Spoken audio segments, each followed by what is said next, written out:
Welcome to good study. दोस्तों, यदि आप कंप्लीट लुसेंट जीके पढ़ना चाहते हैं तो हमारे इस यूट्यूब चैनल गुड स्टडी को सब्सक्राइब करके बेल आइकन प्रेस कर दीजिएगा। कंप्लीट लुसेंट सेशन का ये पार्ट 6 होगा जिसमें हम जैन धर्म के बारे में चर्चा करेंगे। तो चलिए बिना देर करते हुए शुरू करते हैं हम जैन धर्म से। बात की जाए जैन धर्म की तो जैन धर्म के जो संस्थापक हैं वो हैं ऋषभ देव जी, और इनके जो प्रथम तीर्थंकर हैं जैन धर्म के वो भी ऋषभ देव जी ही माने जाते हैं। और जैन धर्म के जो 23वें तीर्थंकर हैं, जैन धर्म के जो 30वें तीर्थंकर हैं वो हैं पार्श्वनाथ, जो कि काशी के जो हैं इक्ष्वाकु वंश राजा अश्वसेन के पुत्र हैं। इन्होंने 30 वर्ष की अवस्था में संन्यास जीवन को स्वीकार कर लिया था। किसके द्वारा स्वीकार किया गया था? पार्श्वनाथ जी के द्वारा। पार्श्वनाथ जी के द्वारा जो दी गई शिक्षाएं थी वो 4 तरह की शिक्षाएं थी। उन्होंने जो 4 शिक्षाएं दी थी वो इस प्रकार से है। तो उन्होंने पहली शिक्षा दी थी कि सदा सत्य बोलना, दूसरी शिक्षा दी थी चोरी न करना, तीसरी शिक्षा दी थी हिंसा न करना, और चौथी जो शिक्षा दी थी वो दी थी संपत्ति पास में न रखना। तो ये 4 जो शिक्षाएं दी गई थी वो दी गई थी जैन धर्म के 23वें तीर्थंकर पार्श्वनाथ जी के द्वारा। तो ये शिक्षाएं कौन सी थी इसको हम एक बार फिर से रिपीट कर लेते हैं। तो पहली शिक्षा थी सदा सत्य बोलना, दूसरी शिक्षा थी चोरी ना करना, और तीसरी शिक्षा थी हिंसा न करना, चौथा है संपत्ति को पास में नहीं रखना। और बात की जाए जैन धर्म के जो अंतिम तीर्थंकर हुए तो जैन धर्म के 24 तीर्थंकर हुए थे, और 24वें तीर्थंकर जो है वो हुए थे महावीर स्वामी जी। तो जैन धर्म के 24वें तीर्थंकर कौन थे? वो थे महावीर स्वामी जी। महावीर स्वामी जी का जन्म 540 ईसा पूर्व में वैशाली के कुंडल ग्राम में हुआ था। और स्वामी जी जो हैं इनके पिता का नाम था सिद्धार्थ, और ये सिद्धार्थ हैं वो ज्ञात्री कुल के सरदार थे। और इनकी जो माता है महावीर स्वामी जी का, उनके माता का नाम है त्रिशला, जो कि लिच्छवी राजा चेतक जो है उनकी बहन थी। तो चलिए शुरू करते हैं। अब हम एक बार बुक को देख लेते हैं। तो यहाँ पे दिया गया है महावीर स्वामी जो कि 24वें और अंतिम तीर्थंकर हुए थे। आगे दिया गया है महावीर की पत्नी का नाम जो है वो है यशोदा, और महावीर की जो पुत्री है उसका नाम है अनुजा प्रिय दर्शनी। आगे कहा गया है महावीर के बचपन का नाम। तो महावीर का जो बचपन का नाम था वो था वर्धमान। उन्होंने 30 वर्ष की उम्र में माता पिता की मृत्यु के पश्चात अपने बड़े भाई नंदीवर्धन से अनुमति लेकर संन्यास जीवन को स्वीकार किया था। किसने किया था? महावीर स्वामी ने। किसकी आज्ञा से किया था? नंदीवर्धन की अनुमति से। 12 वर्ष की कठिन तपस्या के बाद महावीर जी को जिम्भृक के समीप ऋजुपालिका नदी के तट पर साल वृक्ष के नीचे तपस्या करते हुए संपूर्ण ज्ञान का बोध हुआ था। इसी समय से महावीर जिन विजेता, अरहत पूज्य और निर्ग्रंथ बंधनहीन कहलाए। कब से कहलाए थे?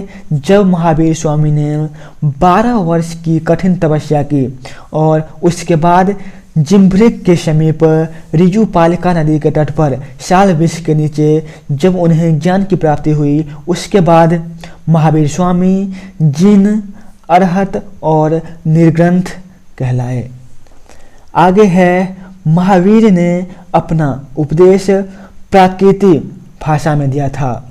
तो जैन धर्म की भाषा क्या थी? वो थी प्राकृत, और बौद्ध धर्म की जो भाषा थी वो थी पाली। आगे है महावीर के अनुयायियों को मूलतः क्या कहा जाता है? तो महावीर के जो अनुयायी हैं उसे मूल रूप से निग्रंथ कहा जाता है। आगे दिया गया है महावीर के प्रथम जो अनुयायी थे वो उनके दामाद जो थे वो थे जामिल। तो महावीर के प्रथम अनुयायी कौन थे? जामिल। और जामिल कौन थे? तो उनकी जो बेटी थी अनुजा प्रियदर्शिनी, उनके हस्बैंड थे। प्रथम जैन भिक्षुणी नरेश दधिवाहन की पुत्री चंपा थी। तो प्रथम जैन भिक्षुणी जी थी नरेश दधिवाहन की पुत्री चंपा थी। महावीर ने अपने शिष्यों को 11 गंधर्वों में विभाजित किया था। तो महावीर के जो शिष्य थे उन्हें कितने भागों में विभाजित किया गया था? 11 गंधर्वों में। आर्य सुधर्मा अकेला ऐसा गंधर्व था जो महावीर की मृत्यु के बाद भी जीवित रहा था।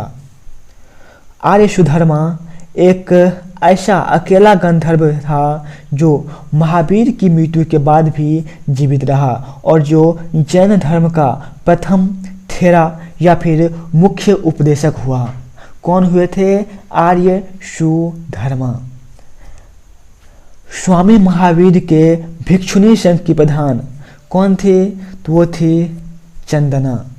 अब हम आगे देखेंगे प्रमुख जैन धर्म के तीर्थंकर जो हैं और उनके जो प्रतीक चिन्ह हैं उसको देखेंगे। तो दिया गया है ऋषभदेव। तो ऋषभदेव जो हैं वो जैन धर्म के पहले तीर्थंकर हुए थे और उनका जो प्रतीक चिन्ह था वो था सांड। तो पहले तीर्थंकर कौन थे? ऋषभदेव जी। द्वितीय तीर्थंकर कौन थे? वो थे अजितनाथ। अजितनाथ कौन से तीर्थंकर थे? दूसरे नंबर के, और इनका जो चिन्ह था वो था हाथी। आगे दिया गया है तृतीय तीर्थंकर। तो तृतीय जैन तीर्थंकर जो थे वो थे शंभवनाथ। और शंभवनाथ जो है इनका जो प्रतीक चिन्ह था वो था घोड़ा। सातवें जो हैं जैन तीर्थंकर वो थे समपार्श्व और इनका जो प्रतीक चिन्ह था वो था स्वास्तिक। 16वें जो जैन तीर्थंकर थे वो थे शांति। तो शांति कितने नंबर के तीर्थंकर थे? 16वें नंबर के, और इसका जो प्रतीक चिन्ह था वो था हिरण। तो इसको हम एक बार रिपीट कर लेते हैं। पहले तीर्थंकर ऋषभदेव, द्वितीय तीर्थंकर अजितनाथ, तृतीय तीर्थंकर शंभवनाथ, सातवें तीर्थंकर समपार्श्व और 16वें तीर्थंकर जो थे वो थे शांति। अरनाथ जो हैं वो 18वें तीर्थंकर थे और इनका जो प्रतीक चिन्ह है वो है मीन। नामी जो है वो जैन धर्म के 21वें तीर्थंकर थे और इसका जो प्रतीक चिन्ह है वो है नीलकमल। और अरष्टनेमी जो है वो 22वें तीर्थंकर थे और इनका प्रतीक चिन्ह था शंख। 23वें तीर्थंकर पार्श्वनाथ हुए जिसका जो प्रतीक चिन्ह था वो था सर्प। और महावीर स्वामी जो कि जैन धर्म के अंतिम तीर्थंकर थे और इनके जो प्रतीक चिन्ह थे वो थे सिंह। तो चलते हैं आगे। आगे कहा गया है 2 जैन तीर्थंकर ऋषभदेव एवं अरष्टनेमी। तो ऋषभदेव जो हैं वो प्रथम तीर्थंकर थे और अरष्टनेमी जो हैं वो जैन धर्म के 22वें तीर्थंकर थे के नाम का उल्लेख ऋग्वेद में मिलता है। तो ऋग्वेद में 2 तीर्थंकर का नाम मिलता है, पहला तो ऋषभदेव और दूसरा अरष्टनेमी का। अरष्टनेमी को ऐसा माना जाता है कि वो भगवान कृष्ण के निकट संबंधी थे। आगे दिया गया है लगभग 300 ईसा पूर्व में मगध में 12 वर्षों का भीषण अकाल पड़ा था। कब पड़ा था? लगभग 300 ईसा पूर्व में। कहाँ पर पड़ा था? मगध में पड़ा था। कितने वर्षों के लिए पड़ा था? 12 वर्षों के लिए पड़ा था, जिसके कारण भद्रबाहु अपने शिष्य सहित कर्नाटक चले गए थे, किंतु कुछ अनुयायी स्थूलभद्र के साथ मगध में ही रुक गए थे। भद्रवाहु के वापस लौटने पर मगध के साधकों से उनका गहरा मतभेद हो गया, जिसके परिणाम स्वरूप जैन मत जो है वो दो भागों में बांट गया। पहला था श्वेतांबर एवं दूसरा जो था वो था दिगंबर। स्थूलभद्र का जो शिष्य है वो श्वेतांबर कहलाए। श्वेतांबर कौन होता था? तो श्वेत वस्त्र धारण करने वाला। तो श्वेत वस्त्र धारण करने वाले को श्वेतांबर कहे जाते थे। और ये जो थे वो थे स्थूलभद्र के शिष्य, श्वेतांबर कहलाए। और भद्रवाहु के शिष्य थे वो थे दिगंबर कहलाए। और दिगंबर जो है वो नग्न अवस्था में रहता था। आगे दिया गया है जैन धर्म की जो संगतियाँ हुई थी। तो प्रथम जैन संगति कब हुआ था? लगभग 300 ईसा पूर्व में हुआ था। और वो कहाँ पे हुआ था?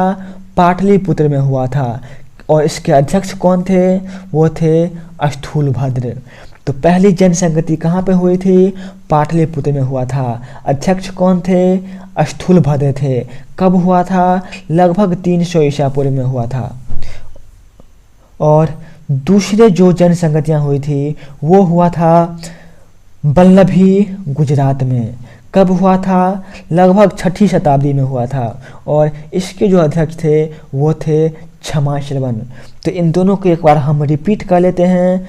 पहला जैन संगति 300 ईसा पूर्व में पाटलिपुत्र में हुआ था और अध्यक्ष थे स्थूलभद्र। द्वितीय जैन संगति 6ठी शताब्दी में हुआ था। कहाँ पे हुआ था? वल्लभी गुजरात में। अध्यक्ष कौन थे? क्षमाश्रवण। जैन धर्म के जो रत्न थे वो थे 3। तो जैन धर्म के कितने रत्न थे? 3 रत्न थे। पहला सम्यक ज्ञान, सम्यक दर्शन और सम्यक आचरण। तो जैन धर्म के 3 रत्न कौन सब थे? पहला सम्यक ज्ञान, दूसरा सम्यक दर्शन और तीसरा सम्यक आचरण।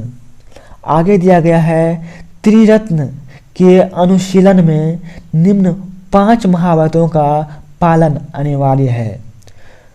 त्रिरत्न के जो अनुशीलन हैं उनमें 5 महाव्रतों का पालन अनिवार्य किया गया है। पहला जो है वो है अहिंसा, दूसरा सत्यवचन, तीसरा अस्तेय, चौथा अपरिग्रह और 5वां जो है वो है ब्रह्मचर्य। आगे दिया गया है जैन धर्म में ईश्वर की मान्यता नहीं थी। जैन धर्म जो है वो ईश्वर को नहीं मानता है और जैन धर्म में आत्मा की मान्यता है। तो जैन धर्म में जो है वो ईश्वर की मान्यता नहीं है और आत्मा की मान्यता है। आगे कहा गया है महावीर पुनर्जन्म एवं कर्मवाद में विश्वास करते थे। जैन धर्म के सप्तभंगी ज्ञान के अन्य नाम क्या हैं? वो है साधवाद व अनेकांतवाद। जैन धर्म ने अपने आध्यात्मिक विचारों को सांख्य दर्शन से ग्रहण किया है। तो जैन धर्म के द्वारा जो है वो आध्यात्मिक विचार कहाँ से ग्रहण किए गए हैं? वो किए गए हैं सांख्य दर्शन से। जैन धर्म मानने वाले कुछ राजा थे। तो वो कौन से राजा थे जो जैन धर्म को मानते थे? एक थे उदयन, दूसरा थे वदराज और चंद्रगुप्त मौर्य, कलिंग नरेश खारवेल, राष्ट्रकूट राजा अमोधवर्ष और चंदेल शासक। मैसूर के गंग वंश